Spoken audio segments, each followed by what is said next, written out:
The message that I delivered to the federal government was very simple. It was very clear.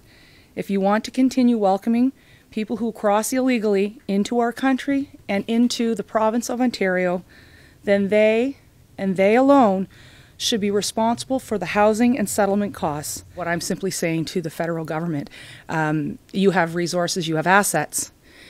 In the City of Toronto, you're going to need to use those. We're at capacity now, and we are going to be a very compassionate government, but there is a capacity issue around that, and I also fear that if the federal government doesn't act and use some of their resources and their assets here in the City of Toronto, that they will be compromising community centres that families rely on.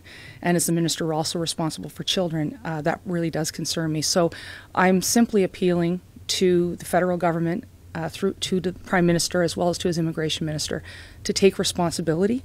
No one is disputing that they can make choices in immigration. That is their role. It is their obligation.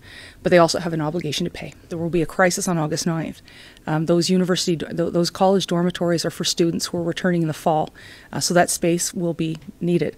I have asked what the plans are from the federal government and from the from the Mayor Tory's office. So we'll see. But this is something that is very urgent. It is pressing, and we have a looming crisis.